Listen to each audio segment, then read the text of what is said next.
എല്ലാവർക്കും കാട്ടിലത്തെ കിച്ചണിലേക്ക് സ്വാഗതം. ഇന്ന് നമ്മൾ വെണ്ടയ്ക്ക മെഴുക്ക് പുരട്ടിയാണ് ഉണ്ടാക്കുന്നത്. അപ്പോൾ ഇതെങ്ങനെ ഉണ്ടാക്കുന്നത് നോക്കാം. വെണ്ടയ്ക്ക മെഴുക്ക് പുരട്ടി ഉണ്ടാക്കാൻ ആവശ്യമായ സാധനങ്ങൾ: 1/2 കിലോ വെണ്ടക്കായ, 2 സവാള ഇതുപോലെ കട്ട് ചെയ്തത് ചെറുതായിട്ട്, 1 ടൊമാറ്റോ ചെറുതായി കട്ട് ചെയ്തത്, 2 വറ്റൽമുളക്, 5-6 വെളുത്തുള്ളി, കുറച്ച് കറിവേപ്പില, 3 പച്ചമുളക്, 2 സ്പൂൺ മുളക് പൊടി, 1/2 സ്പൂൺ മഞ്ഞൾപ്പൊടി, ആവശ്യത്തിന് ഉപ്പ്, 1/2 സ്പൂൺ കടുക്, 1/4 സ്പൂൺ കായം പൊടി, ആവശ്യത്തിന് എണ്ണ. വെണ്ടക്കായ നമുക്ക് നന്നായിട്ട് കല്ലുപ്പ് ഇട്ടിട്ട് നന്നായിട്ട് കഴുകിയതാണ്. 2-3 പ്രാവശ്യം കഴുകുക. എന്നിട്ട് ഇതുപോലെ നല്ലപോലെ എടുത്ത് വെള്ളമൊക്കെ കളയുക.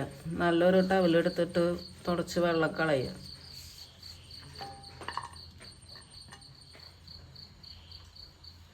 വെണ്ടക്കായുടെ വെള്ളമൊക്കെ നന്നായി തുടച്ച് കളഞ്ഞിട്ടുണ്ട്. ഇനി നമുക്കിത് കട്ട് ചെയ്യാം. ഇതിൻ്റെ കടയും തലയും കട്ട് ചെയ്യാം.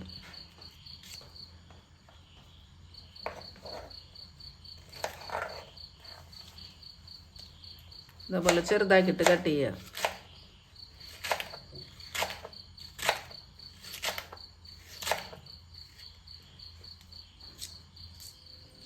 വെണ്ടക്കായ കട്ട് ചെയ്ത് കഴിഞ്ഞു. ഇനി നമുക്കിത് ഉണ്ടാക്കാം. പാൻ ചൂടായിട്ടുണ്ട്. നമുക്കിതിൽ ആവശ്യത്തിനുള്ള എണ്ണ ഒഴിക്കാം. ഇത് ഗ്രൗണ്ട് നട്ട് ഓയിലാണ്. എണ്ണ ചൂടായിട്ടുണ്ട്. നമുക്ക് കടുക് ഇടാം. വറ്റൽമുളക് ഇടാം.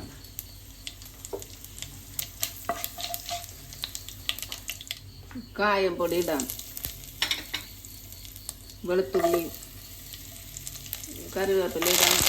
പച്ചമുളക് ഇടാം.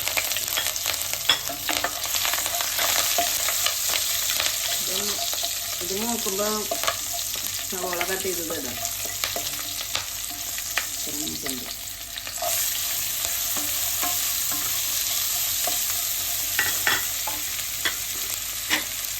സവാളയിൽ കുറച്ച് ഉപ്പിടാം.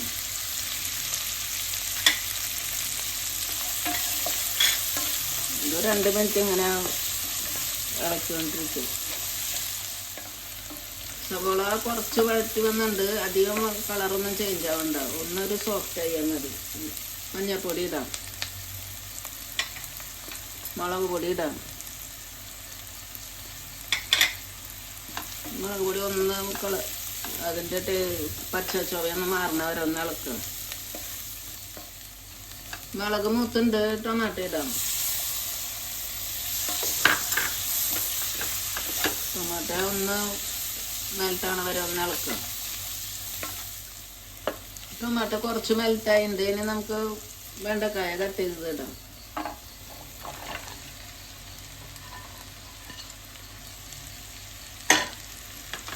ഇനി നന്നായിട്ട് ഇളക്കിയിട്ട് ഇതിനെല്ലാം മിക്സ് ആക്കുക.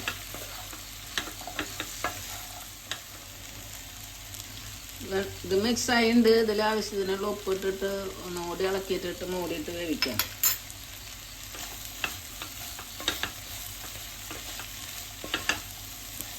ഇനി ഇത് മൂടിയിടാം. മൂടിയിട്ടിട്ട് ഇടയ്ക്ക് തുറന്നിട്ട് ഇളക്കി നോക്കണം. ഇടയ്ക്ക് ഇളക്കി കൊടുക്കണം.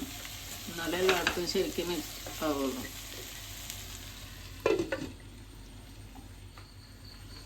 ഇപ്പോൾ 2-3 മിനിറ്റ് ആയിട്ട് അതുപോലെ ഇടയ്ക്ക് ഇളക്കി കൊടുക്കുക. വെണ്ടക്കായൊക്കെ നല്ല സോഫ്റ്റ് ആവണ വരെ ഇട്ട് വേവിക്കുക. ഇനി പിന്നെയും മൂടിയിടുക.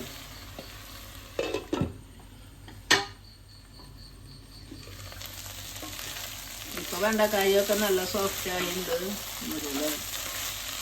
ഇപ്പോൾ കറി റെഡി ആയിട്ടുണ്ട്.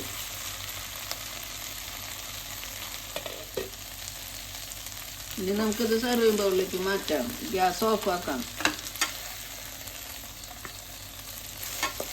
നല്ല ടേസ്റ്റുള്ള കറിയാണ്. എല്ലാവരും ഉണ്ടാക്കി നോക്കിയോ. വെണ്ടയ്ക്ക മെഴുക്ക് പുരട്ടി റെഡി ആയിട്ടുണ്ട്. അപ്പോൾ എല്ലാവരും ഉണ്ടാക്കി നോക്കുക. ഇഷ്ടമെങ്കിൽ ലൈക്ക് ചെയ്യുക, ഷെയർ ചെയ്യുക, സബ്സ്ക്രൈബ് ചെയ്യുക. Thank you.